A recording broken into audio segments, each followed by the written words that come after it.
over a few things, and if you're a nurse, you definitely understand where I'm coming from.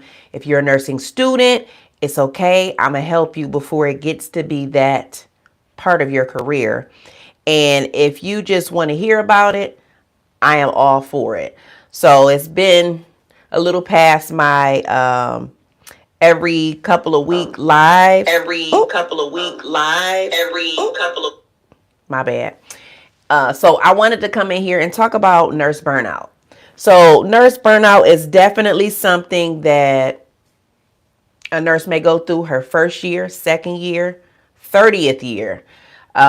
It's something that people I haven't really paid attention to seeing out here have really given solutions for. It's just something that you deal with.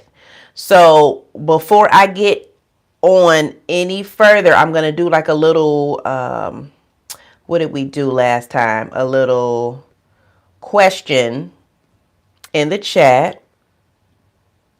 Because I want to know if there are other people that are currently, in nurse burnout. Hi. Have solutions to add on top of my solutions for nurse burnout. But I just want to hear from the audience. I know it's some student nurses there, but I know there are a lot of nurses or retired nurses that I have interacted with in my videos. And since you're watching, feel free to make sure you give me a like. And if you've seen me before and you're not subscribed, go ahead and do it. I won't bite you. All right, so let me put this chat up here, and then we're going to get into it.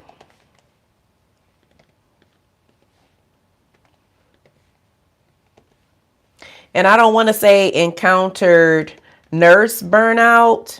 So this is for all healthcare workers, okay? Whether you're a nurse, CNA, NP, some doctors look at my channel, physical therapists, pharmacists, stuff like that. So you can chime in as well.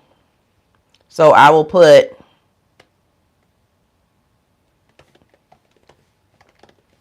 I'm going to put healthcare/nurse burnout. So it's not just strictly nursing. It is, hey, it is for, if you're in healthcare, or say you're not in healthcare, say you're doing some type of customer service in a retail store. This probably can help you too, but it's more geared towards nursing. But some of my tips may be able to help you as well. So I'm just going to wrap this up so I can stop looking down at my computer. Let me see. And if you have any questions while we are doing this live, feel free to put it in the chat. I have a poll up there. I'm just going to leave it there. And I know you can hear me because I already heard myself echo. But we need to really get into nurse burnout. And if it's nurses right now, have you encountered? Comment in the chat. I know I have a poll up there, but I also want to hear from you in the chat. If you encountered nurse burnout, where were you working? How long have you been a nurse? And have you found a solution for that yet? So I'm going to tell you my first journey with nurse burnout, and I'm going to give you some tips as well. So 3 years. Okay. So depending on where you work at, tell me what was your department? So depending on where you work at, you can get burnt out within your first year of nursing. Thank you. It's actually a dress, but thank you so much. Oh, and it's bent. So yes, thank you so much. Yes, so burnout can happen at any time. It depends on where you are definitely working at. It depends on staffing. It depends on management. It depends on your patients. So for me, I would say, because I started off in the ER, My first nursing job was in the ER. I worked part-time, but I picked up full-time hours. And there was a time where I couldn't get all the hours that I wanted, so I went to another ER. So Nurse Savvy is a hustler, okay? I worked 2 ERs at the same time. One was full-time. I dropped the part-time down to contingent, and I always had money coming in. So I definitely will say that I was burnt out in the ER. I had 2 jobs in the ER at different locations. Yes, I did that. It was on me. All of these people that's watching, make sure y'all give me a like. I only have 3 likes and it's way more people watching. I appreciate that. Thank you for that. See, look at y'all. So what I will say is I worked at an ER that was a trauma 1 and a trauma level 3. And what I can say about the ER is it's fast paced, it's busy, and to this day, I still like that. I still like to be moving. I don't like to sit down, and the ER set the tone for me. So when you are working 2 different jobs and you go here one day, you go here that day, they're both midnight shift roles. It's like, yeah, you're going to burn yourself out. And it is what it is. Sometimes you bring it upon yourself, and sometimes you work one job and you get burnt out based on a few things. So with me, as a novice back then, I would just kind of do the bare minimum hours at my per diem in the ER, and then my full time, just do the regular. I wouldn't pick up any additional. I would just work my regular 312s, and then the other job, I would work whatever the minimum was back then for per diem. I think it was maybe 4 shifts or something like that per 6 weeks or something like that. So I would do that. And then eventually the per diem job, I end up just letting go and just work the one full-time job. Now, with that job, the one job that I had, after I dropped the second job, I picked up shifts. So, when you're not used to nurse money, and you like those checks, and you're thinking about getting more stuff, you decide to what? Pick up a shift. And when you're picking up these shifts, your money increases, as well as you buy more things. Because for me, if y'all don't know my background, I was a phlebotomist. So I was a phlebotomist for 8 years before even getting into nursing school. So, my paychecks will probably be, I think the max I've made is about $17 an hour. And that was early 2000s. And it was okay, but my kids were growing and I needed to have more money in the house to help take care of my older children. My little one wasn't even around yet. I wasn't even married yet. But the thing was, sometimes we do that burnout to ourselves. And with me always being a grinder, a hustler, and the legal way, let me put it that way. I always liked the constant income because I always wanted to do more for my family. I always wanted to do something for myself. And with burnout, you're not doing enough for you. Hold on. I'm looking at a whole bunch of chats I'm not catching up with. I'm sorry. Let me look. Is it Myra? I've had a mental breakdown in the last year being a nurse for almost 20 years. Private care, believe it or not. You know what? It's okay to have a breakdown. And one of the tips that I was going to go over is, even if you need to talk to, a therapist or a counselor or something like that about what's going on, it's okay. You have insurance to do it.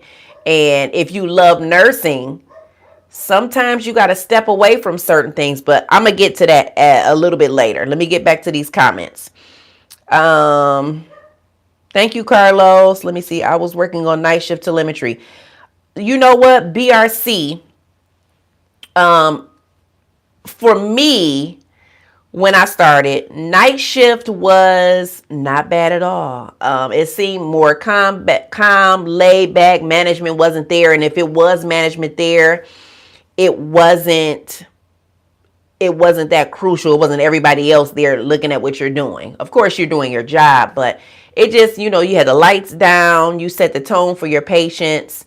But midnights can be unbearable at times. Midnights can actually, I'm sorry, I'm having I had to rush to eat something before coming on here because I didn't want my stomach talking to y'all. Sometimes nights can be overwhelming because a lot of people don't want to work nights. And then you're also fighting your body to stay up. So with midnights, you naturally want to go to sleep around the time that you work. So they give you extra couple dollars an hour to make it seem like they value you working on night shift. I mean, of course they value you at work, but your body needs to rest. And it throws you off in a way when you are off. You're not being able to rest your regular time unless you just stay up all night and force yourself to go to sleep at the regular time that people usually do. So nights is definitely hard at itself, especially if you're not used to it. And it does a toll to your body. So if you do nights for so many years, make sure that you're checking in with your primary care physician, because sometimes your levels are so off because you don't want to eat this at this time, or you don't eat this at that time, and you're not getting an adequate amount of sleep. And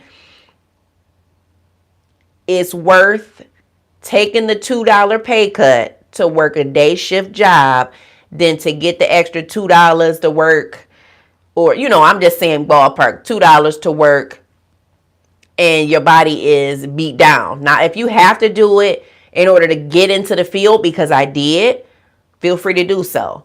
But you can't catch me working night shift unless I found a travel contract where I can work only the weekends, and and it's easy. I mean, I will be literally drinking tea all night because I'm a tea drinker, but I wouldn't go back to doing nights if I had to, because like I said, it does a toll on your body. Okay, let me see. Hello, Maria. Wow, thought you were okay. Hey, Vicky. Let's see. Yes, I work 13 hours, 4 to 5 shifts a night. Myra, so if you're working 13 hours, that's overtime. Do you think the overtime is worth? Do you think the overtime is worth? How can I put this? I don't want to sound harsh. Well, do you think do you think working those 13 hours, 4 to 5 days a week is worth the stress that possibly could happen, the mental anguish, the tearing down of your body, unless you do it for this overtime? Now, is this consistent 13 hours, 4 to 5 nights a week? Hopefully you're getting paid a good amount of money because you already done win it overtime. But is it worth it?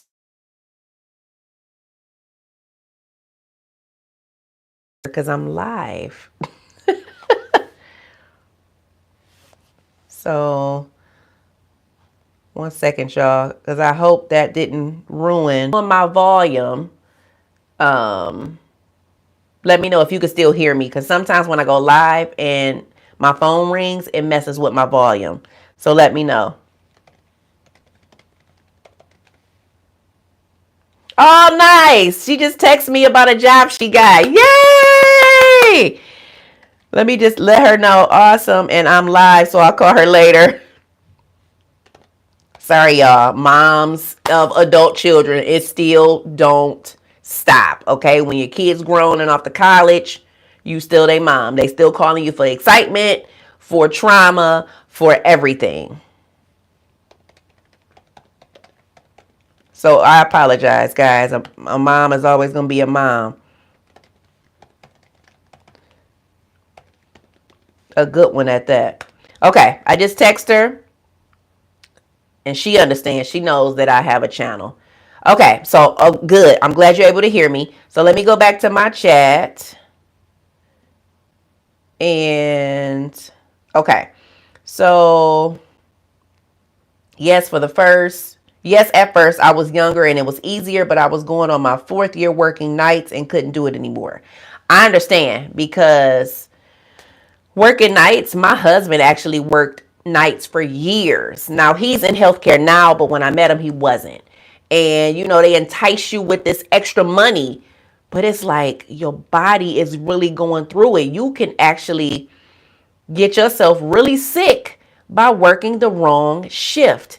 And a lot of places are understaffed. They were understaffed, not as much back then. I mean, because I've been with my husband for 14 years. So back then it wasn't as bad, but consider people being short staffed now because nobody wants to work.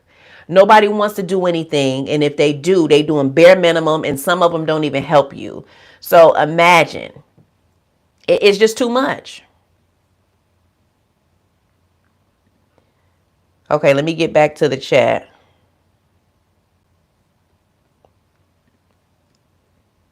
All right, yes. I try to explain to my nurse friends about lower salary working remote the way with way more perks was a trade-off.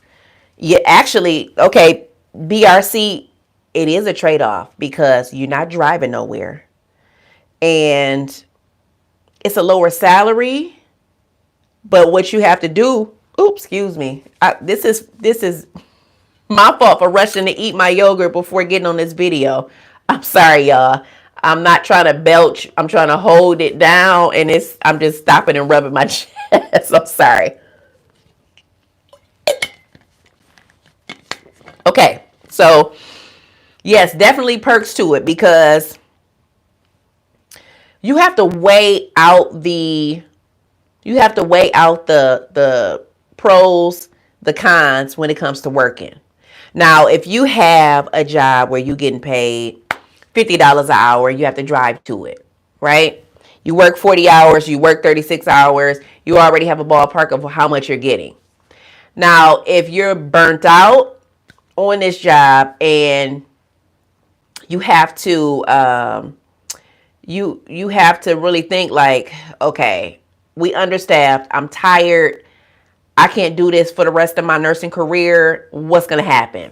And then you look for telehealth, which not all telehealth is going to always be available because I can't give too much of where I work because I can't say too much of where I work because you'll know where I work at, and I try not to portray where I work on my channel because people watch me that work with me. And I'm never going to say that because some people will set you up to get fired. And no, not happening. But if you see me, you know me, and you see me at work, just say, hey, and go from there. I try to keep my work and my socials separate. So a lot of telehealth jobs, people have been laid off. And the bad thing about it is, you can work a job going in $50 an hour, getting pretty decent money, right? But you get burnt out. And then you see a telehealth job and they offer you $30 an hour. I'm not going to that telehealth job because that's a $20 an hour pay cut. Not doing it. So for me, let's say it's a $5 pay cut. Then you think about, okay, well, I'm saving on gas. And let's backtrack. A lot of telehealth jobs don't pay top dollar unless you live in those areas like California, New York, stuff like that, because the cost of living is higher. So when you're going into these telehealth roles and you take a pay cut, make sure it's worth it, because How much is your insurance? Is your insurance going to cost more than what you were already doing at your job that you go into? Is your is your gas, count how much money you saving on gas. Sometimes telehealth jobs still require you to go in maybe once a week, once a month, something like that, which is minimal. But I wouldn't go to telehealth if you getting a huge pay cut, because you are already used to living a certain lifestyle based on their salary that you make. So if you getting a pay cut, that's too much of a pay cut, now you struggling. You supposed to live under your means, but when you don't live under your means and you get a job that's less than what you're used to, you out here like, okay, I need to get a second job now because I done already dropped the job that paid me pretty decent and I had extra money to save for a job for me to sit at home. And maybe it's easier because I don't have to get up and go anywhere or whatever, but now you live in a sedentary life unless you get up and you have like a little what's those little treadmills when you get one of those tables and you kind of walk as you work and you stay active like that. I saw a lot of people do that during the pandemic. But the hard thing about it is the pay cut can't be too much of a pay cut, because now you're fooling yourself. As a nurse, we know that we can make a certain amount of money. You make a good amount of money. When you get burnt out, I'm just going to get into what I was going to continue to say, because I think, wait, let me go back to, let me see. Let me go back to the comments and then I'm going to get right into what I was going to tell y'all. Hopefully everybody that's watching has given me a thumbs up. I appreciate that. And if you have not already subscribed, talking too fast. If you have not already subscribed to the channel, feel free to do so. All right, let's see. So absolutely not. To be honest, I would rather go days. Yes. Day shift is better because you have more of a life when you get off of work, instead of you get off, it's morning time, you tired, you going to sleep. You know what I'm saying? If you have to go to a doctor's appointment, you have PTO, prepare to others. Take that time off, take care of yourself. If your coworker's mad about it, oh well, because you work when offices work. So take the time for yourself. If you need vacation time, take some time if you have it. Of course, you got to get approved for it, but still, you need to do that for you if you want to continue to stay at that job. Okay, what are the challenges of working virtual as a nurse versus Mark? I kind of mentioned a little bit of that. The pay is definitely decreased, but what I will tell you, because I only worked telehealth during the pandemic at my staff job for about 3 months, they micromanage you more so, because they want to make sure that you're not sitting at home, not doing anything. So we had to turn in daily time sheets of how many people we called, because I was a transplant coordinator at the time. How many people, like, we had to put their information on a sheet. It was literally like, why are we doing this? We gonna work from home, we gonna work. If you think we're not, you know what I'm saying, check in another way. But it was a way for them to micromanage us. Now, when we got back into the office, it was no micromanaging. We did our part on certain days. We did our transplant calls, and we got people on the transplant board to get a kidney transplant. And it was like every day, but a lot of places I've heard they micromanage you. And I believe some of the insurance companies, they want you to reach a certain goal. So if you don't reach a goal and you first starting, I think you have a probationary period, I'm sure. But a lot of these places want you to start off as a contractor. So right there, you have no insurance. And if you do have insurance, it's going to cost you an arm and a leg from that agency. When you're doing your contract work, they want you to achieve greatness. If you don't get it and you don't make the cut, you out the door. That's why you are a contractor. And with these companies, you're a contractor for a year. So it's not like if you don't make it, they could let you go anytime between that. But if you make it and they like your numbers, they can hire you in before that year is up, if that makes sense. Okay, so let me get back to let me get to what I was gonna say on my intake on nurse burnout.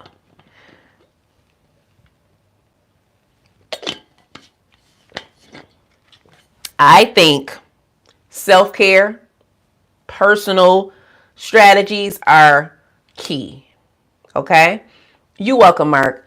I think they're key because when you're working, you see the money is good. Especially if you're a new nurse, you're not used to that amount of money. So if you got a trip planned, you see all of these videos for your rent is this amount of work, or for your mortgage is this amount of work, for a vacation is this amount of shifts, for your car note is one shift, whatever. So you're overworking yourself to make more money when what you should be doing is working, living under your means. So you see that gap, that under your means, save some money in between. So ballpark example, if you make 2,500, or let's just say 2,500 every 2 weeks if you're a staff nurse, right? Travel nurse, you make weekly. But if you're a staff nurse, you make 2,500 every 2 weeks.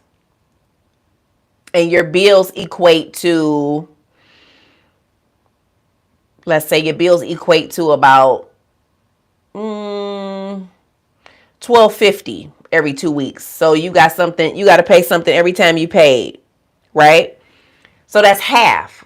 That's half. What are you doing with the other half? Are you going shopping with the other half? Of course, you got to buy groceries. You got to put gas in your car. You got to pay your bills, stuff like that. But what are you doing with the other $1,250? You need to fraction a part of that and put it in savings. So you don't have to pick up extra overtime to go on vacation. You don't have to pick up overtime to get whatever you need for your children, or have to have Christmas gifts. Some people pick up extra shifts for Christmas, but that means you're living above your means. That means you live in paycheck to paycheck. It's no way nurses should live paycheck to paycheck if they're full time. If you living in an area where you living under your means, and I'm in Michigan. I'm just saying from Michigan. I don't know the lifestyle of California, New York, and all of those other places that have a higher cost of living. But when you start getting your checks, write down a budget. I used to have a book linked in my description on, like, little notebooks, travel nursing, budgeting, weight loss. Go down there and see if I still have it, because it may be a book to help you budget. But what I do now is I just write it on a regular notebook, and I'll write down all of my bills for the month, even down to my daughter's tuition, because my daughter's in private school. So you write all of this stuff down. You got to see what do you have available? What's extra? If you have, and let's say, okay, you got $1,250. I'm sorry. Yeah. $1,250, $1,250 left after you paying bills. Then why not split that in half and throw 600 in the actually, what, that's six, is it 650? No, 625. I'm sorry, y'all. I'm trying to do mental math, but anyway. So let's just say 600. You throw 600 in your savings. Now when you get paid again, you still got money in your account. Now, if you decide to blow that money, that's on you, but you got 600 in your savings. When you have your next $2,500 for your next paycheck, what happens? Your bills get paid. You got $600 in your savings. And are you going to save some more? Do you want to save another $600? Let me know in the chat. If I'm just talking to myself, let me know. But let me know in the chat. would you save an additional $600, or would you just have it lingering in your account? I want to see this. And then I'm going to get to you, Mark, your question. But yes, I want to know, are you saving the additional 600? Because you got 600 already. Are you going to save that additional 600 on your next check, so now you can have 1,200 in your savings? Or are you just going to have it in your bank account for whenever stuff happens, you have it? Okay, let me see. Mark, I have a family member who is a registered nurse. Years ago, I asked her what is challenging about it. She told me it's emotional taxing to see people suffering. What are your thoughts and experiences? So I'm assuming you're talking about, I'm assuming that you're talking about the virtual nurse versus on-site nursing. So my thoughts, well, I've never really worked remote, so I can't really tell you 100%, hey, this happens during, I mean, I've had interviews on my old channel. I actually recorded myself through an interview, and I actually got the interview. And I didn't take it because the pay wasn't up to par.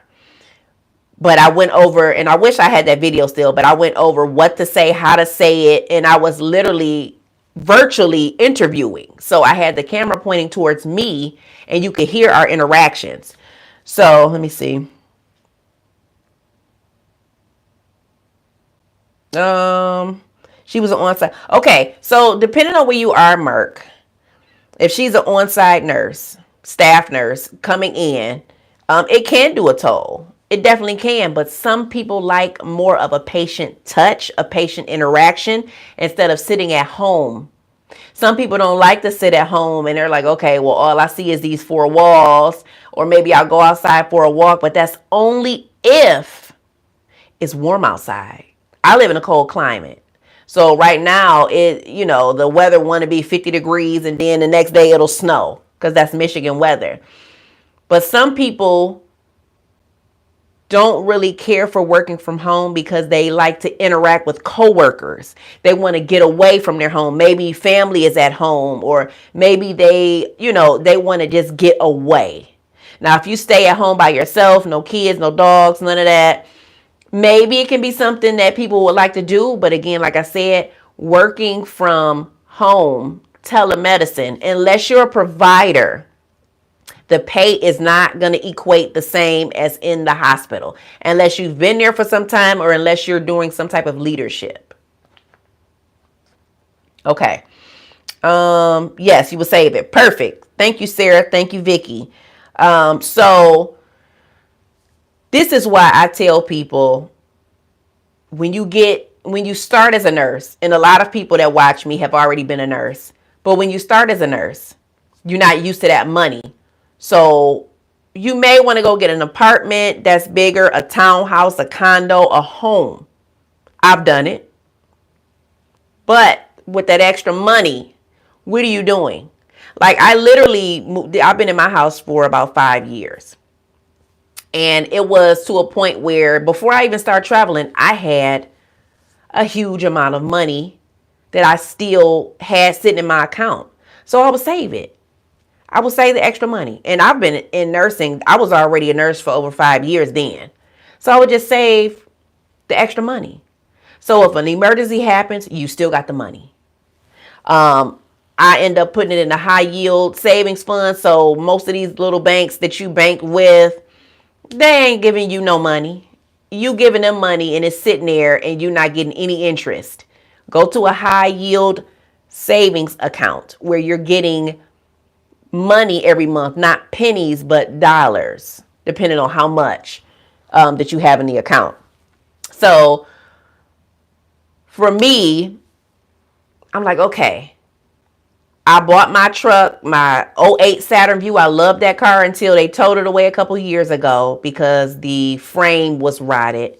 I love that truck. I got that in nursing school, paid cash for it. I didn't have a car note for a long time in my career.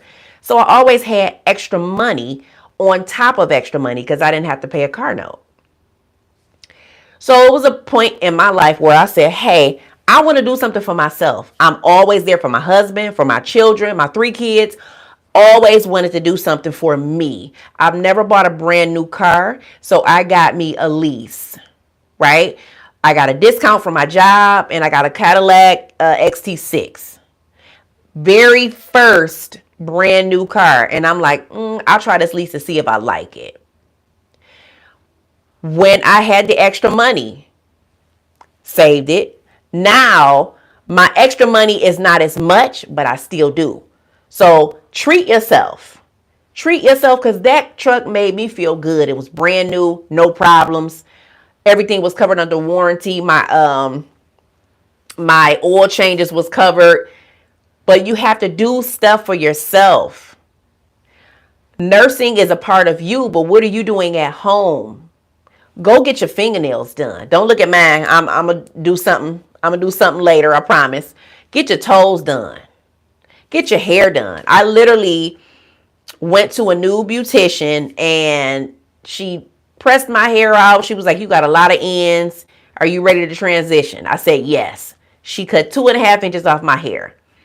Now I'm going to her and, people are giving me compliments. Oh, your hair is okay. I see you, your hair okay. Because I'm used to wearing my natural styles. Nothing wrong with natural styles because I'm always going to be natural. I don't put perms in my hair. But it's just you got to do stuff for yourself. Your job can be stressful. And it's not always the patients. It be your coworkers. Look, y'all need to see this. It be your coworkers. They don't always have your back. Sometimes it's management. The horrible part about working in healthcare is some people are jealous. So if you're going back, let's say you're going from LPN to RN, move in silence. Don't tell nobody nothing. Okay? Keep your mouth shut. If you have a friend at work that knows how to keep their mouth closed, you can tell them, but trial that, because if you tell them one thing and you only told one person one thing, and it's circulating throughout the office, throughout your clinic, oh, you can't trust them no more. Like I tell people, everybody at my job can't hold water. So no, don't say it. Move in silence. Be great. And if you need to move somewhere, you can. You got a license to do that.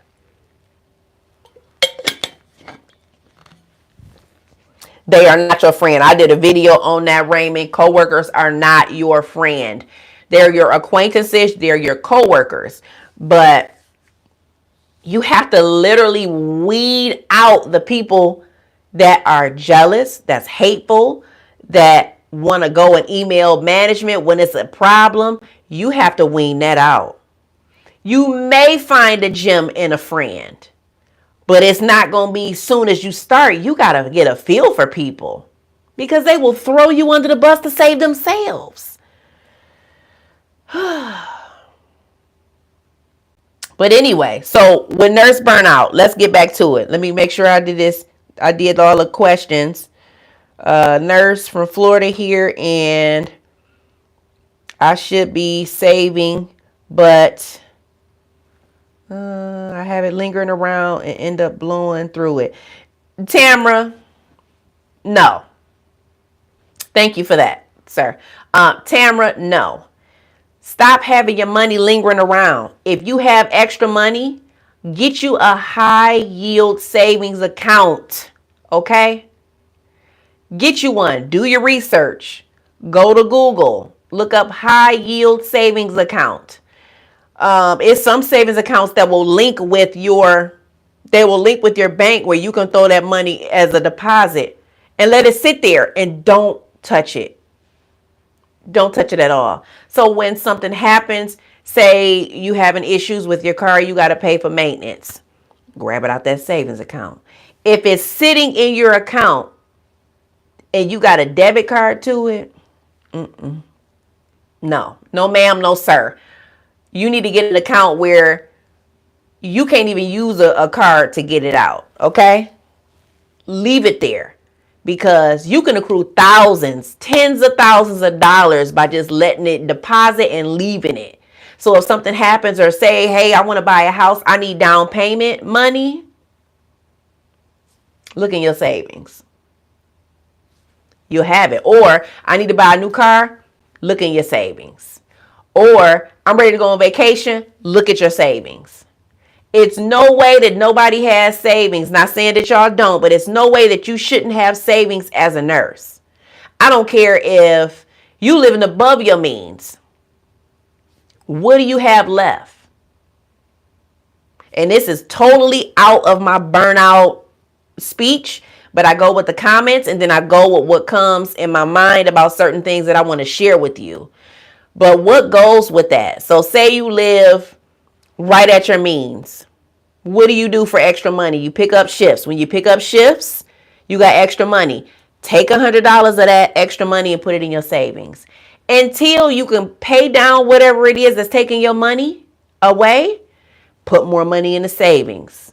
Pay off a credit card. The money that you used to put on the credit card, put it in your savings. Small stuff, because it's no way that we should be living paycheck to paycheck.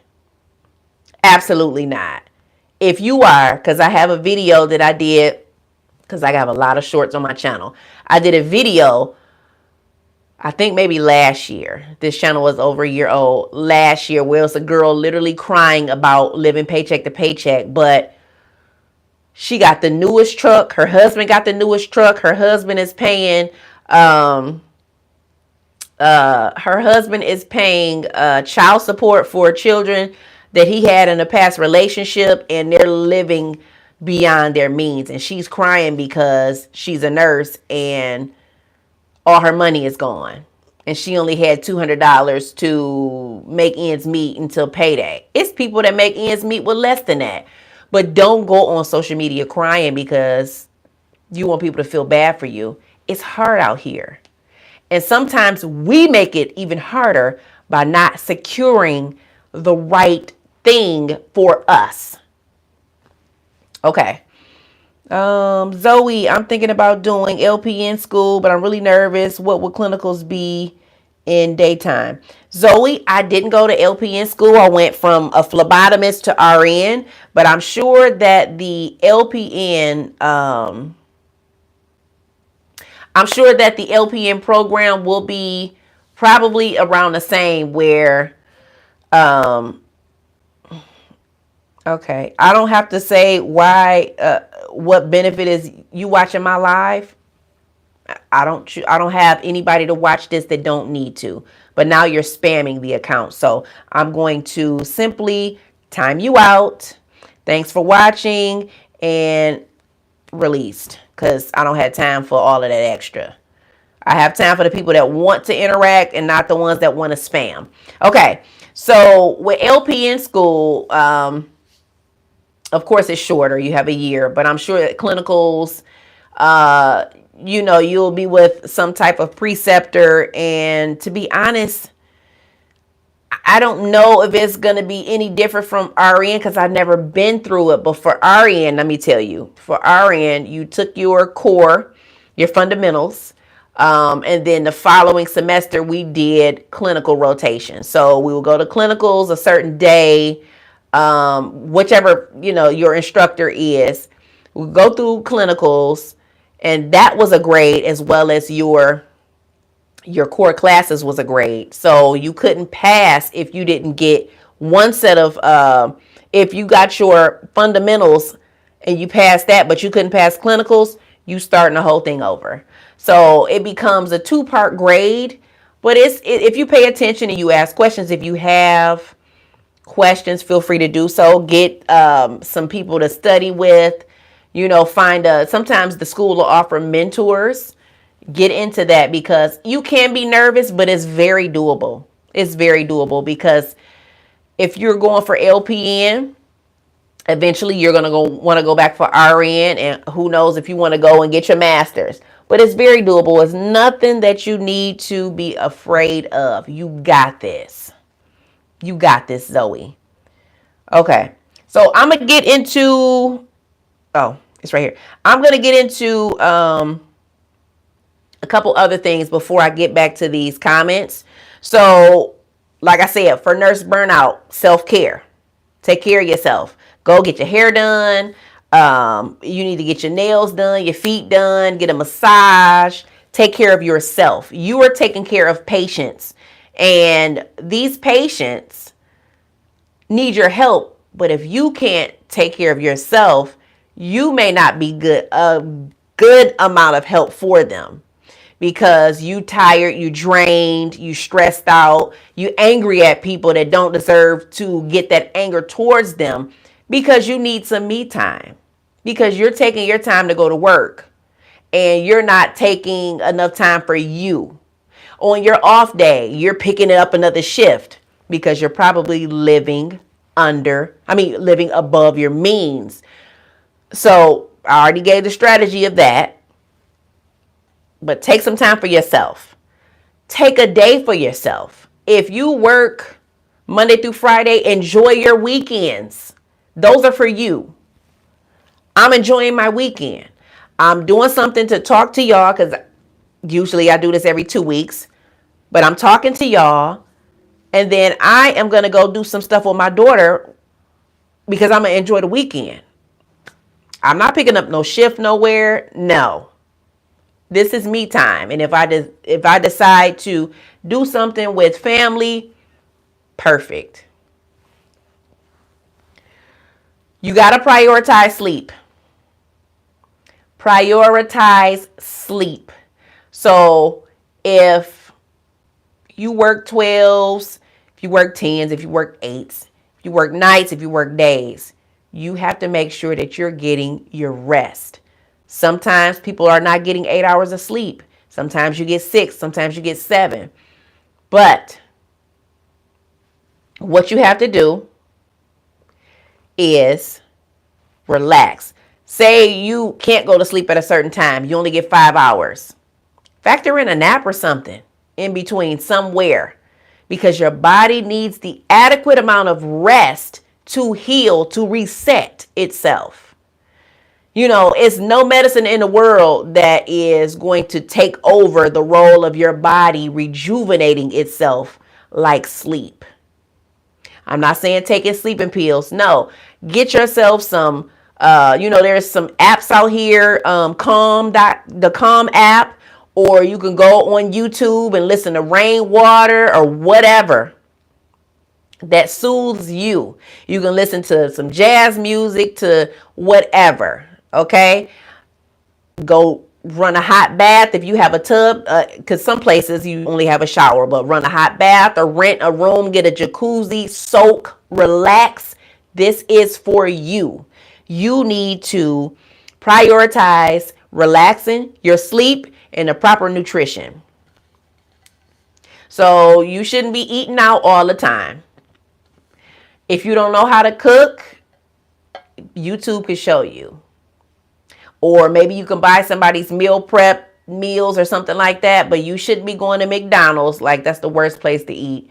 You should not be going to McDonald's to eat every day because you don't know how to cook. Prioritize your nutrition, because you can be so busy running around taking care of everybody else, and you just shove something that's not the healthiest in your body. And doing that consistently causes to what? Issues. High blood pressure. Diabetes. I have none of that. None of it. You have to prioritize your nutrition.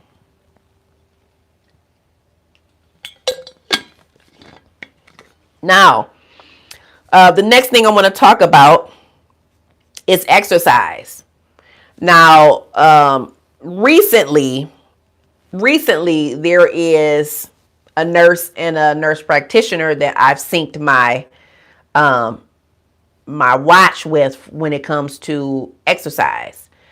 And I turned it to drill sergeant in a way, because I'm like, well, your exercise ring should be 30 minutes, not 20. And then it was one time where I had to humble myself because I was really tired, and I only did 20 minutes of exercise for that day. And usually I hit all of my rings, but that day I was tired, I was drained, and I listened to my body. I was like, look, I'm finna lay down. So I went to sleep. So they didn't catch it, but I showed enough didn't say nothing about, oh, well, you ain't reaching this and you ain't reaching that, because I didn't even do it. But when you go to your doctor's appointments and you say, oh yeah, I'm eating healthy, or, because they'll ask you, how often are you exercising? Are you walking? I'm like, I have an elliptical in my house, a dip bar. I have steppers. I have stuff to do stuff with. Use it. You spend money on these different equipments. Forget a gym membership. Do it at home. Do it at home. And link up somebody with your watch that knows you, that'll hold you accountable for your move points, your move goals, your exercise goals, because your life depends on it. When you exercising, whether you walking for 30 minutes, you on a elliptical if you have it, you at the gym, or you are on a treadmill, your heart loves that. I was looking at a study, and I'm gonna get back to my stuff, but I was looking at a study for women. When you exercise, especially if somebody like this has been in your family, when you exercise, it lowers your risk for breast cancer about 40 to 50%. You couldn't tell me nothing like that, because my grandmother had breast cancer. She did back in the 80s. She survived it. But the whole thing is, who wants to go through that? So with some things that you have to do, and I wish I was a holistic nurse, because I could talk about this for days. It's some things that you have to do to get your body aligned so that you won't have all of these issues. Exercise 30 minutes. Eat the right stuff. Cut the grease out. Lower the sodium intake. The processed stuff, eat whole foods. If you eat meat, I don't. But if you eat meat, cook it yourself. Don't be getting it from the frozen section where it's all battered and have all of this stuff on there where you have ingredients you don't know about. If you choose to eat meat, buy it, cook it yourself, bake it, air fry it, whatever you want to do. But try to cut some of that processed out, because that's going to help you lose weight. Your labs are going to look better, and you'll feel better about yourself. So when you regularly exercise, this is going to actually help to reduce the stress. Sometimes people exercise to let out some stuff, let out frustration. It reduces the stress. It improves resilience. So that movement and exercise is key. We go to work, we have to walk to work from the car to the building or wherever, or we're walking around in work. Make sure that you're getting up from that desk every hour to move around. When nurses become desk nurses, that can be detrimental, because now you're starting to get varicose veins, and you don't want anything to happen to where you got issues and you start to get lazy and you start to pick up weight because you're sitting, and then when you get older, you pick up weight a lot easier. No. You got to keep moving around. My coworker, we just had a birthday party for him, and he turned 68 today. We had a party for him. That man gets around as good as I do. He's lean. He exercises. You wouldn't even think he was that age by looking at him. That's what people need to inspire to be. You don't want to be hurt and stiff and just not yourself because you're not eating the right stuff and you're not moving around enough. Let me get off the soapbox. If you want to meditate, people like to meditate and have mindfulness. That could help you to take care of yourself and to reduce the mindset of, oh my God, I'm tired of this job. I'm burnt out because all I can think about is, oh, I got to go to work and I'm not. And you burnt out. Like I said earlier to one of the people, if you feel like it's too much, the nurse for 20 years, go to a therapist. You have insurance, use it. It is okay to talk to somebody, and they may be able to give you a way to make things better for you. Think a different way. Okay? And also, when you at work, I need people to chime in. When you're at work, do you take your breaks? Some people, they want to work through Working through your breaks does not make you a better nurse. It doesn't make you the worst nurse. But do you take your breaks? If you work 12 hours, do you get an hour lunch? Do you get a 30-minute lunch, 2 15-minute breaks? Do you take those? Or do you think, oh my God, if I'm not out there, I'm going to miss something and I need to help my patient? Your patient is going to be there. Your patient, when you go on break, there's always going to be somebody covering you. Hopefully, there's going to be somebody covering you. So if you think, oh, well, let me rush and eat for 15 minutes and go back out there. No, you've worked 12 hours. You need an hour to yourself to reset your mind. It's some nurses that go and don't even use the bathroom until after 8 hours. Now you got a UTI. Now you got urinary issues. We're doing it to ourselves. Take a break. Go use the bathroom. Why are you holding it? It doesn't make you a better nurse to hold your urine. It doesn't make you a better nurse to work through your break. You need a mental break from where you at. Even the bathroom trip can be a mental break. That doesn't make you a better nurse. That makes you look like all you doing is working and not taking time for yourself. And it's going to show. It's going to show because when you have a patient to ask you something, you going to chew their head off. They didn't do nothing. They just asked a question. Why are you chewing their head off? Because you burnt out. Take your break. Let me get to these. And then I'm going to get to the second part of what I believe you should think of. And I've done this in my career, and it actually helps and makes you more money. Okay, let me go back to the messages. Okay, what are the benefits and stressors, pros and cons of working as a charge nurse versus a staff nurse? Furthermore, what are your thoughts on nursing administration? Okay, Mark. Good questions, by the way. So the benefits and stressors of working as a charge nurse is, okay, the charge nurse is over the staff nurses for that day. Sometimes, not all the time. And if I'm incorrect, put it in the chat, people, because I know it's some nurses watching. And hopefully I'm getting more thumbs up. And if you're asking questions and I'm answering them, hopefully you're subscribed because it's free to do that. So the benefit of being a charge nurse in some places is you don't have a patient load. A lot of places, though, now you do. So now it becomes you're the charge nurse. You have to stop what you're doing to help alleviate whatever chaos is there between patient, complaints, staff, whatever. And you also have management telling you, hey, this needs to happen for this, blah, blah, blah, blah, blah.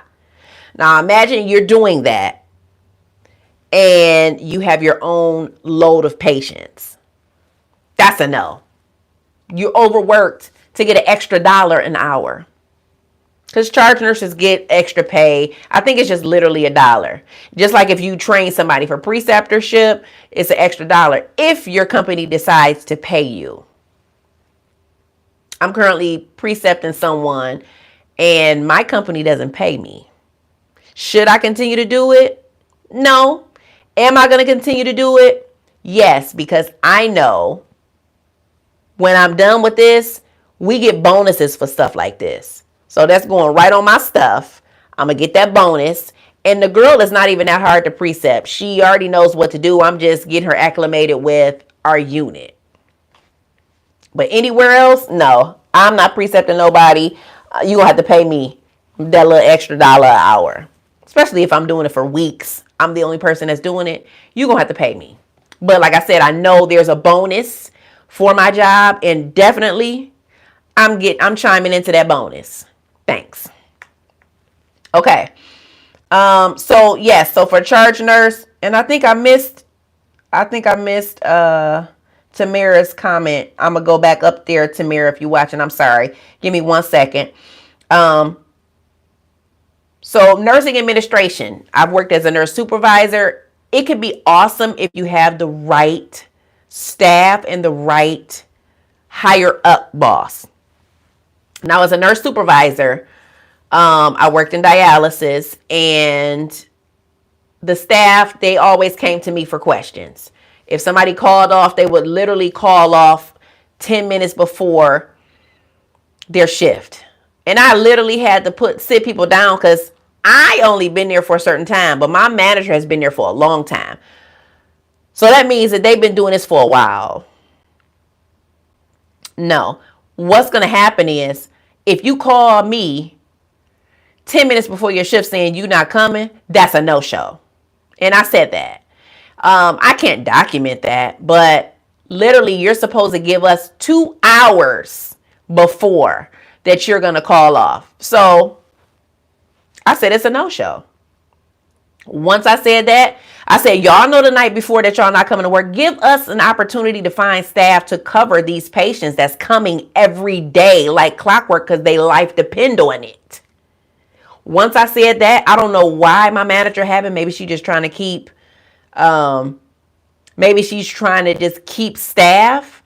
Dev, the dude, somebody was asking about a couple questions above yours. I'm just answering his, the stresses of charge nurse and nursing administration, the thoughts of that. So I'm talking about administration when I was in it. So, you know, the whole issue was your staff you allow your staff to do certain things until you put your foot down. And I put my foot down because my phone would keep ringing, and they didn't call hers because her voicemail was always full. So when they called off, if you call me the same hour that you're supposed to start, that's a no. That's a no-show. So they stopped doing that. I said, let me know as soon as you want to call off that night before so we can find some people to come in. I have to switch the schedule around. But if you calling and not giving nobody a heads up, these patients that come Monday, Wednesday, Friday, and Tuesday, Thursday, Saturday are still going to be there. So that's not right for them. You're welcome. You're welcome, Dev. Now let me go back to... But in a perfect world, Mark, to clarify, in a perfect world, administration can be awesome, but you have to deal with call-offs. And my job, I literally did, me and one of the charge nurses, we did a bet. We said if for a month, and this was my last month too, because I ended up transferring and doing something else.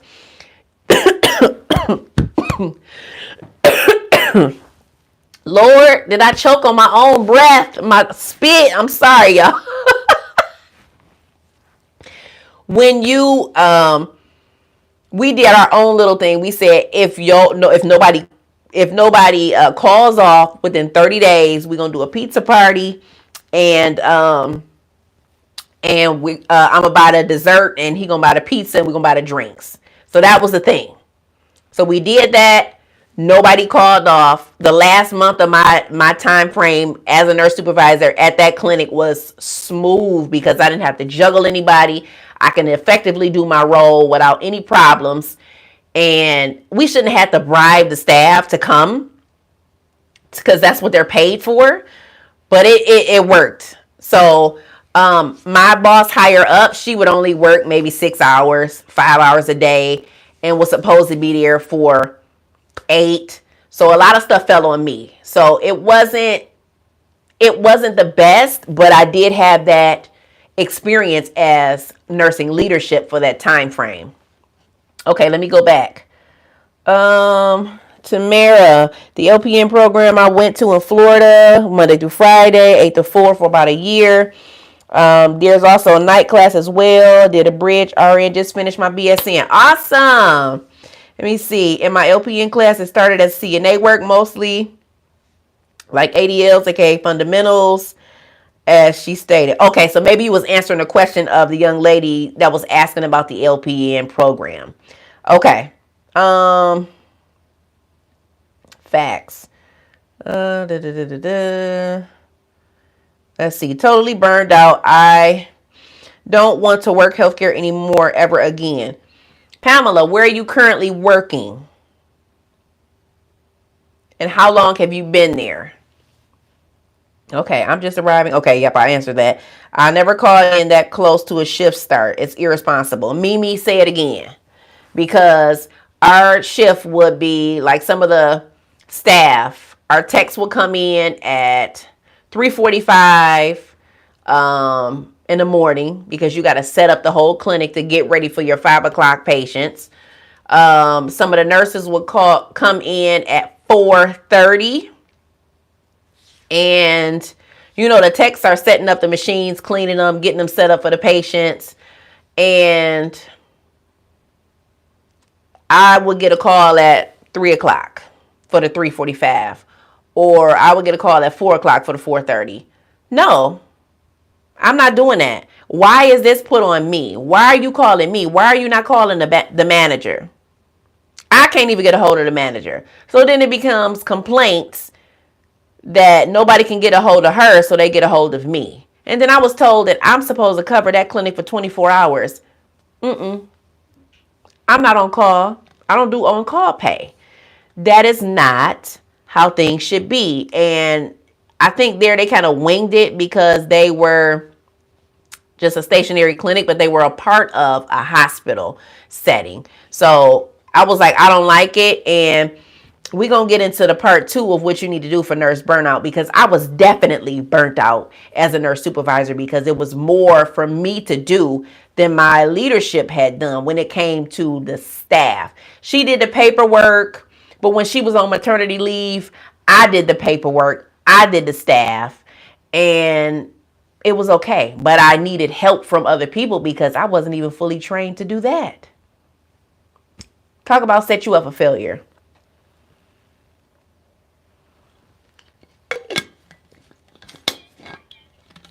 Okay, let's see. Let's go down to the bottom. I'm thinking of just going back to traveling full time. I'm tired of staff jobs. Only problem is I'm having finding insurance. Me and you both, Dev. I literally want to go back to traveling. The job that I'm at is so many little snarky people that will try to stab you in the back for you just not being under their wing, not doing what they want you to do, or they'll relay something and they're taking out information, full information. Like literally when I went live the last time, 3 weeks ago, I got a Daisy award. My patients came through and everybody don't get a Daisy award. I showed it, everything. People was mad about me having a Daisy. Any nurse can get a Daisy award. You just have to be nominated by a patient. So, Dev, I understand. I'd rather go back full-time traveling. But it's something that I'm in the middle of doing, and I won't really relay it to the channel until after the fact. That's going to keep me as a staff nurse. After that, fair game. Because my husband works at another hospital, and I'm always under his insurance. So right now we have 2 insurances, but if I decide to go back to travel, I'm still covered. Thank you so much for answering my questions. You're very knowledgeable, engaging, and helpful. You're welcome, Mark. No problem. Thanks for giving me those questions. I love interacting, so thank you for that. All right, so let me get into the part 2 of the nurse burnout that I want you to go through. If you're still watching, hopefully you are. So a lot of these hospitals, these facilities, the workplace, there are issues with adequate staffing. Is it your fault? No. Is there a way for you to help them when it comes to staffing? If they have a hiring fair, you can share it on social media, tell a friend,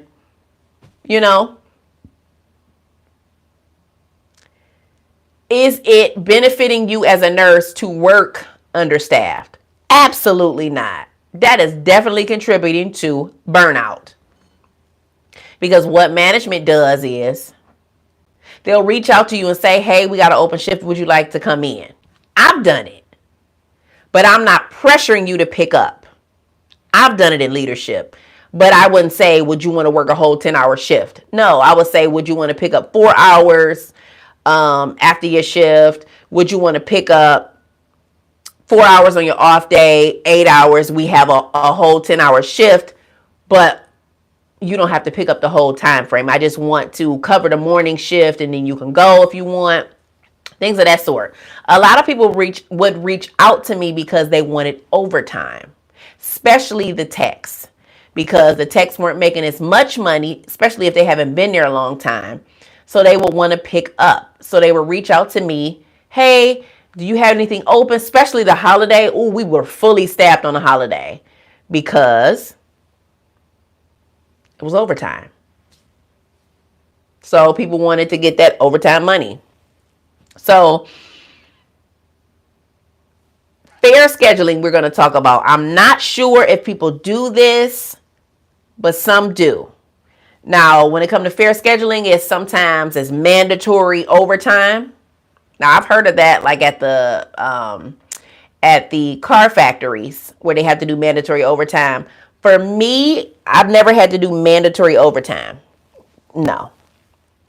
Now, what I have seen is some of the jobs where maybe they're short, they will mandate you to stay for an extra 4 hours after you already worked 12. What? So that could be considered mandatory overtime unless they kind of tweak your schedule and say, okay, well, you can come in 4 hours later. You can get off 4 hours earlier a following day that week. That's how they try to play you. If you're going to do the overtime, keep the overtime. Don't tweak my schedule. And then rotating shifts. So say you start a job and you hear rotating shifts. Please ask what that is. The rotating shifts, you may work day shift the first week, night shifts the second week, day shifts the third week, night shifts the fourth week, and continue to rotate. That does a toll on your body. You have no life when you do that because your body is trying to get back to when can I sleep? When can I work? How am I doing this? So leadership is not always supportive. Some are, but there are some that's higher up that is like, look, you're going to deal with it or not. You can leave. And then some it's like, oh no, stay around. We'll work with you. But I only can do so much because I'm only allowed to do so much. It's always somebody above when it comes to leadership. Unless you the CEO, and I'm sure it's people above them. So I would always have an open line of communication with your manager. Hopefully your manager is not messy where they running and telling your business, but they should be able to talk to you about their expectations, listen to your expectations, and go from there. There's also like peer groups, support groups that you can get into for nurses that's burnt out. I don't know any off the bat, but there are groups out there. And even if you find yourself as someone that like maybe somebody that you went to nursing school with, somebody that you probably can trust over a coworker, I would reach out to them and say, hey, you know, what's going on? What are you doing? Are you burnt out like me? What are you doing? Let's brainstorm some stuff. But for me, this is what I did and it got me more money. I just quit. I quit. So when I felt so burnt out from a job, you have a nursing license. You can work wherever you want. You can, if you have an active nursing license, you can work wherever you want. Whether you are a compact nurse and you can work in whatever compact states, or you are like my state, Michigan, where we're not compact, and you have to apply for each state to get that license. You have a license. You can work wherever you want if you have the right licensing credentials. You can work wherever you want. So when you quit, not saying that you should, but this is what I did. It's a reason why I make $100,000 a year. I know my worth, and that's just minimum. I'm just giving you a ballpark. I make more than that. But I know my worth, And when I feel like I'm just a pawn and they're not really valuing me, I started looking for other places. Now, when I worked as a travel nurse, I was only there for 3 months. If I liked it, I would extend. If not, I'm gone. And I would take time off in between. So when I quit the job and went to another one, of course, I always had a job lined up before I quit. And I always put them out 2 weeks because you can't burn bridges like that. Do not burn bridges. Okay? Do not burn bridges. I was just saying this to somebody. Nursing is very small. In your state, sometimes the managers, and I think I said this on another live, sometimes the managers may be friends from your hospital and then another hospital. Sometimes the managers grew up together. Sometimes the managers might have been in nursing school together. They may be sorors. They may be in some type of group together outside of work that you don't even know about. And they may bring your name up if you just raising all, this chaos. And, sometimes people reach out and say, hey, I looked at this resume. Is this one of your patients? I mean, one of your staff? They shouldn't, but do they? Yes. Hey, do you know about so-and-so? She worked at your hospital on this unit. Are they a good person? If you think people don't do that, guess again. They do. And it's nothing in the books, but they already, look. So when I was a part of the hiring committee, before I was even after I was done with leadership, I would come in and we would interview for a role. We would listen in to the interview, and at the end, our manager would allow us to ask questions. So we would ask these questions, and then at the end, we would kind of talk. I don't think this person is a good fit because they're like, I'll just go anywhere, and I just don't want to do this, and I'll go anywhere. The next candidates sound way better. They seem like they knew what to say at the right time. They will stick around. Yeah, but my boss was so in desperate need of multiple nurses, she picked both. One was here, one was there. I'm like, okay, well, it's your judgment, but some people decide based on the need to fill a spot, and some people decide based on the long term. Is this person going to be here in the long term? Now, tip for you, if you're interviewing for a job and say you're RN or LPN and you want to go back for your master's, be a nurse practitioner, be a nurse leadership, whatever, keep your mouth closed. Don't mention that. Don't mention it at all, because they're going to think, okay, well, they only have you for, and you can say, oh, I want to go and get my master's in 5 years. And you truly can mean 5 years. They're going to say, nah, they probably going to try to start working on getting a degree in a year after they're vested in and they can get tuition reimbursement, and we're going to lose them in 3 years, or we're going to lose them in 2 years. Don't open your mouth about your goals. If you're going to stay at that job and work that job, be quiet about you doing higher education until you're already in there. And then you can discuss tuition, whatever. And managers know that people are going to move around. They know that. But in order for you to get in there, you got to be quiet about that. You learn the job. You're perfect at what you do on the job, or you try your best. Then you grow yourself into another area in nursing as a leadership, in leadership, as a provider, or in education, wherever you choose. Okay? They know that some people do want to go higher up in education, and some people don't.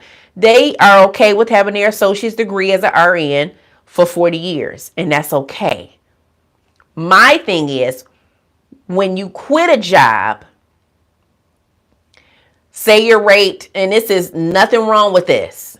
Know your worth. If you say your rate was $30 an hour at the other job, and they asked you, what rate are you willing to accept?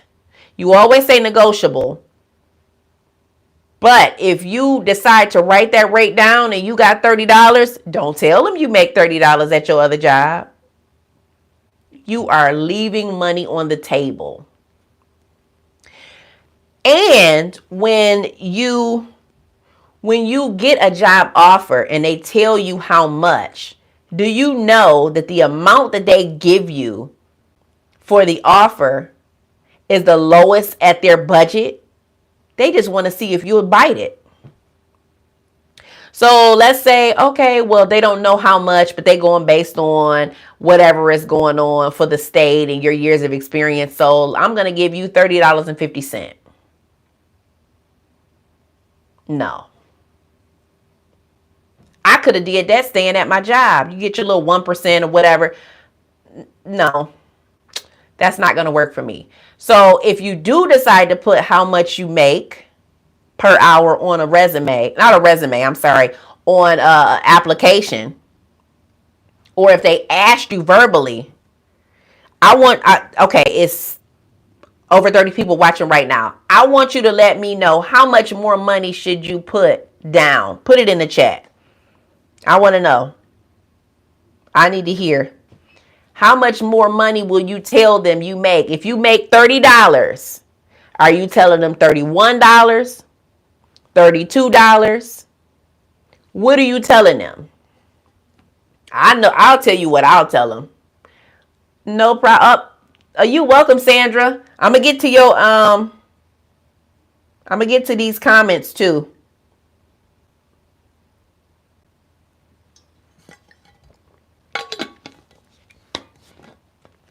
Hopefully you're subscribed, Sandra, and you already liked the video. Appreciate y'all. Okay, so Dev, I'm not playing with you. Dev, I'm not playing with you because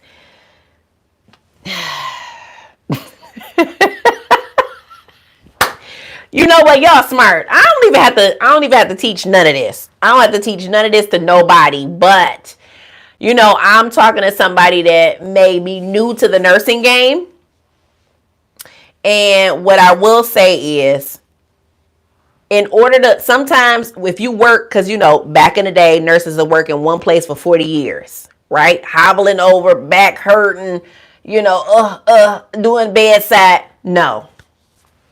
And your annual increase would be like 1% every year. That's pennies. No. Know your worth. And I've done this where I've said a certain amount and they didn't call me back. But that's okay. Because I know my worth. And there's other places that will give me that. So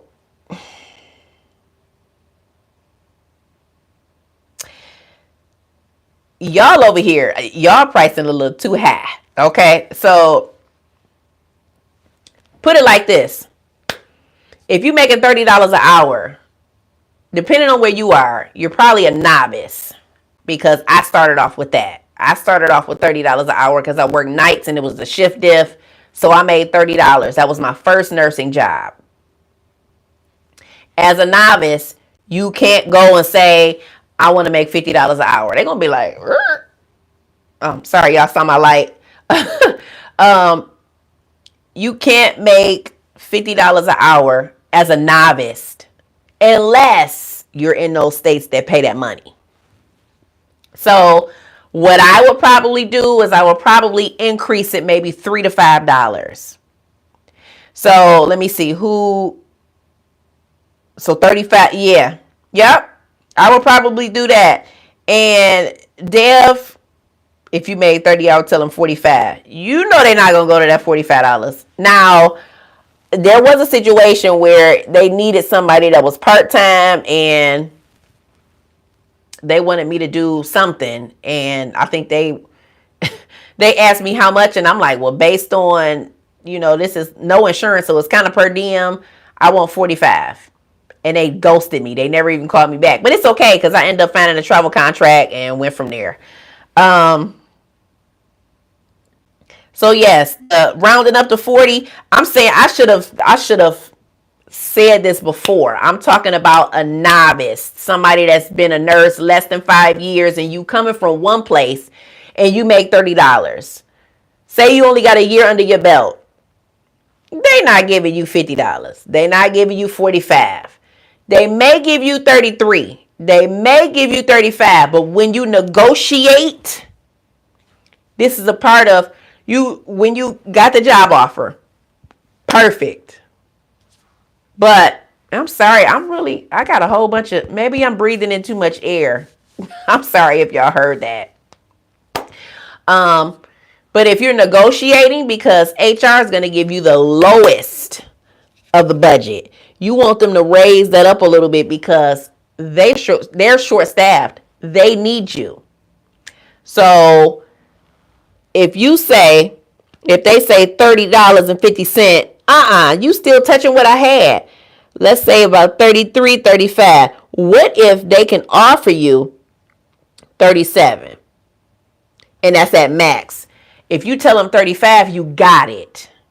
Right? If you tell them 40, they might be like, whoa, that's too much. Now, only if you know the magic number, you'll know that. But by leaving the one job that's burnt out, not saying that the next job won't burn you out, but at least you'll have more money an hour. So by you doing that, you went from $30 to 35. You making an additional $5 an hour. That's good extra money without overtime. So sometimes when you burnt out, you just got to leave. And when you find a new job, you bump up your hourly wage and let them know. There's no way possible that a nurse that has been a nurse for 10 years makes under $40. Unless your state is just nickel and diming the nurses.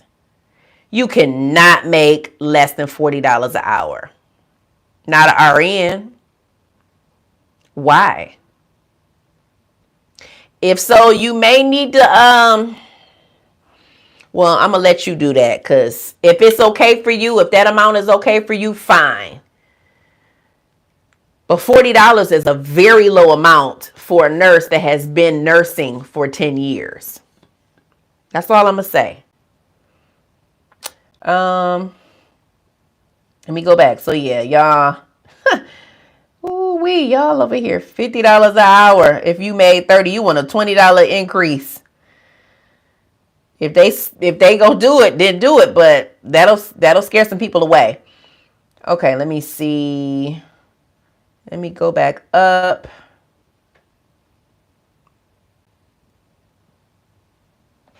Cash, I don't know 100% of the things about carpal tunnel.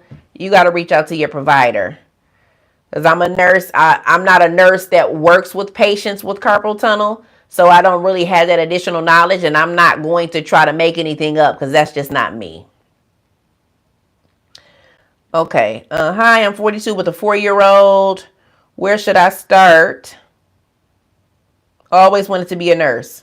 Sandra, look up a school and do your research to see if that school aligns with what you want to do and go from there. If you're already in healthcare, I work in nursing homes for a long time as a activity director, but never got it together. If you are at a facility that will tuition reimburse you, look into how long you have to be at that facility before they'll help pay for your schooling and go from there. For me, if you want to be a nurse, I recommend just going for the RN. That's 2 years if you get your associate's degree. Some people only want to do 1 year, but if you have good family support, just knock the 2 years out.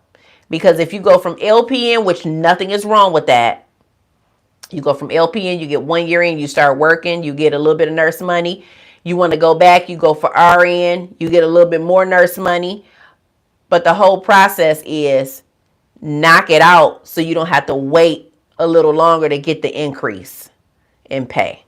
And you have more of a scope of you have a more of a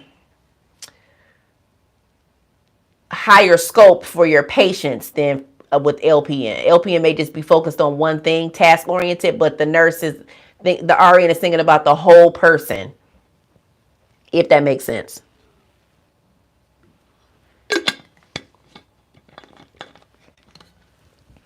Okay, let me go back down. Do I have any, if blue butterflies, do you have any advice for me thinking about starting an assisted living facility? Do your research. I don't know the assisted living things, but I know it is a cash cow. It is a lot of money that you can get from it. I'm sure you got to have your paperwork together for it. You got to have residents that want to live in your facility as well. So it can be, and you know what, the assisted living is, you're not using no type of insurance. That's out of pocket. So a lot of the elderly may come and live with you, but they're using their Social Security or their pension income or whatever that they have to live in your facility. Maybe even their family members is helping them because they don't want them in a nursing home. But that's all if that assisted living that you're trying to do is for ambulatory patients. Now, if you're doing an assisted living for ambulatory patients that can kind of live on their own, just need a little bit of help, you can also have a nursing home on another level as well. So for those that can't live on their own, they can still live in that facility, but they have more of the nurses there to help them with their everyday needs. But I don't know a lot, Blue Butterfly, but do your research, look into it. If you have the money to get a building, make sure that it's really nice, because assisted livings that I've been in are all nice. They're not no slumlord looking place. They're all nice because you want your residents to come in your establishment and say, wow, this is beautiful, and if you can find a place that you can renovate out at a good price, perfect. But you got to do some advertising to get people to come into your establishment, because assisted livings is not for the low income. And a lot of people now are, they don't have the highest, monthly income. So it may not be, you may want to throw some deals there. Like your first year, you pay, I don't know where you live at, but let's just say your first year you get $200 off a month or something like that to entice people to stay. And then, so you may be a lower price than everyone else that'll get more people in, but they have to choose to see if they want to redo their not their contract, but their lease with you for another year, because now they're at the regular rate. So it's some things that you got to definitely look into. You got to make sure that you have enough money for advertising, and you may want to reach out to different hospitals or things of that sort to you said somebody get Diddy. Ain't nobody worried about Diddy in this chat. So you may want to get all of that done before and have enough money to do so, because it may take a while, but if you don't have any money to even do it, it's going to take longer. Okay. But you might not get, but maybe that's, you might not get what they ask. Okay. Because you might not. All right. 75 at Fuller. The VA participated in tuition reimbursement. Get your BSN for 4 years fast and track your master's degree over 4 years. Simba, that's good to know. But some people that I know, it depends on the location. Not everybody is getting that tuition reimbursement. It's based on, not to say this, but some people that I know that work in some of those facilities is kind of based on if the person that's over it is willing to allow you to get it. Some places they cliquish, and if you're not, in that clique, you're not getting that tuition reimbursement, which is unfortunate, but it is what it is. I don't have to worry about none of that. Okay.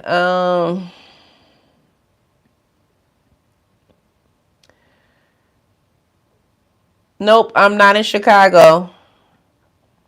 All right. Anybody else have any questions, comments, concerns? Want to talk about anything else? Ooh, I've been on this live for 95 minutes. Hopefully everybody that is watching is subscribed to the channel.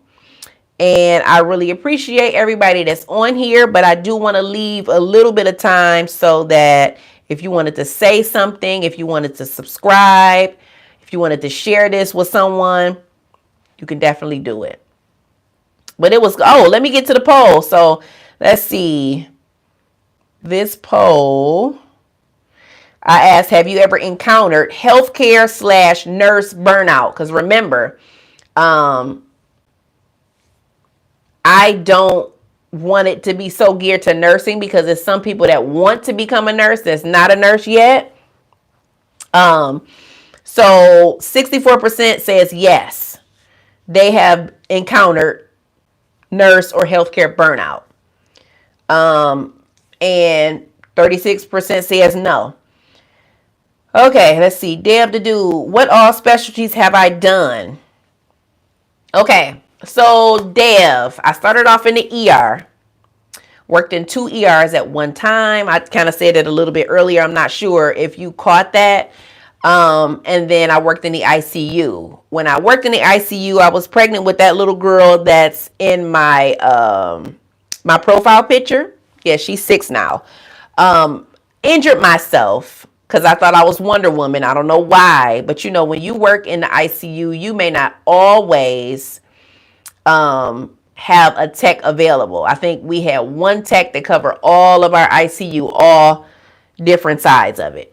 So this patient was sedated, I think maybe a good 400 pounds. So I'm like, well, I'm just going to roll them over and get them cleaned up and hold the bed rail up, and I should be good because I didn't want to wait. Nope, the next morning I felt it because I work nights. So that next morning I felt it and I went to the doctor. My doctor put me on I couldn't lift anything that was greater than 20 pounds. So as an ICU nurse, you tugging, pushing, cleaning, and there's no way that you could work with only pushing 20 pounds. So they had me to do some chart audits. They wanted me to work with a respiratory to keep me working, but that was out of my scope. So I was on medical. After I had my daughter, I immediately switched to another job. Of course, I kept my long-term disability and all of that until I found another job. After she was delivered and they were trying to get me to come back, I'm like, I can't go back to nights. So I worked in dialysis. And with dialysis, that's when I became a nurse supervisor. I worked a little bit there. Then I applied for supervisor just because I have an ER ICU background. They gave me the role. So I worked as a supervisor for a couple of years there. Got burnt out from that. Moved over for transplant. So short story, I made more money and I had a salaried job as a supervisor. I made more money as a transplant coordinator than I did as a nurse supervisor. So just because you think you're in leadership somewhere, don't mean that you can't make more money somewhere else that's non-leadership, because clearly I gained an extra $6 an hour working somewhere else non-leadership. I can't make this up. And that was offered to me. I was already in the system, but that was offered to me. I didn't even have to negotiate. It was just like, oh, I got a $5 increase. And I don't have to worry about the stress of staff calling off and it being my issue to try to juggle staff to get them to come in. What else? So transplant, around the pandemic, I was still a coordinator for transplant, but I felt like I wasn't valued. There was a new nurse that I had to train, and she was, I don't want to say where she's from, but well, it don't matter. She lived in Canada, so she would drive back and forth. Because like I said, I'm in Michigan. She would drive back and forth, and she would try to kind of find a way to work from home. So she would try to take my laptop, which my laptop was assigned to me 2 years ago. Get your own, because if something happens, they're going to try to bill me for it. No. So she was trying to make it a way where she can work from home because of the border and all of this other stuff, whatever issues. Oh, her son is sick, which her son was a year older than my daughter. But I made a way to come to work. No excuses.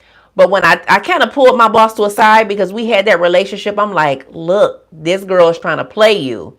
And she's trying to work from home as much as she can. So I don't want to do any additional work for her when I'm doing my own.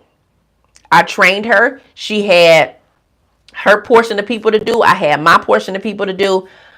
I didn't want to do both. I did both when she wasn't there. So Killer Bee, chill out before you get muted. Matter of fact, you put on timeout. Goodbye. So for her, she was just trying to get away with it. And my boss was so naive. She's like, oh, no, if something happens, blah, blah, blah. So you sweeping what she's doing under the rug. And she's trying to delegate. Hey, can you fax this for this person? No. We have an online fax, ma'am. You're going to do this. I'm not doing your job and mine because I'm not getting paid more money to do your job. I got paid more money to train you, but the training is over. So that was done. Once I had enough with that, I just went into traveling.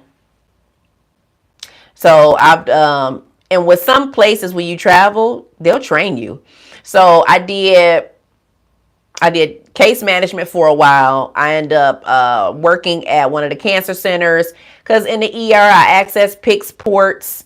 So I did that back in the beginning of nursing. So that doesn't go away. So I'll end up going to a clinic where I was in the port room. So I would get the blood from the ports, flush them, disconnect the chemo treatment at the end. I think the 36-hour or 48-hour treatment that they would bring home. I would disconnect that. And then I started getting into oncology roles. So that's pretty much my travel for 3 years. Case management, infusion, and then kind of like a PIC port trialysis nurse for a couple places. And then I'm staff again, but I'm not going to go specifically where I am because too many people watch me. And I'm not going to give any details because some of y'all came up to me that have been my patients. So hello. But if you see me, keep this channel on the hush because people haters. Okay. So yes, that's pretty much my nursing career, Dev. But I do plan on going back to get my master's to be, more than likely, I'm not even going to lie, I'll probably be a family nurse practitioner. Because for right now, I think I can be doing more. What I'm doing right now is bare minimum. It's easy, but it's like I could be doing more. Like I don't feel comfortable as a nurse with doing this for the rest of my life at my current role. So yes, I'll probably be going back to get my master's, become a provider, and go from there. When? I don't know. But it won't be later. It'll be sooner than later. Well, like I said, you got to move in silence because when people know your business, haters be happening at work. Any other questions, guys, before I wrap it up? And I appreciate you guys for sitting on this live with me and talking to me. If you have any other, say you want to talk about a different subject, put it in the chat. My next live, Deb, I usually do my lives every 2 weeks. I do it on like a Saturday that my husband is off, because when he's home, we doing activities and we out, okay? So I do it on either a Saturday, so every other Saturday, if that makes sense. And I try to do it in a way where a lot of the audience is here, because usually I don't start it this early. Like I literally started my live at 11 o'clock, 11:30 or something like that. I'm never on this early, but a lot of my audience was on. So I wanted to catch everybody. So Deb, I'm not sure if I've seen your name before, but if not, make sure you subscribe and hit the notification bell so that you can see the next live, okay? But if anybody else wants to chime in on what to talk about for my live 2 weeks from now, put it in the chat. Thanks, Dev. If not, I will come up with something that I believe is beneficial for everyone. And you can always ask questions in the chat while we're going through it, because I'm going to talk about what the video is, and then I may stop in between if I see too many comments, and I would address that as well. But thank you so much, guys, for watching. Bye.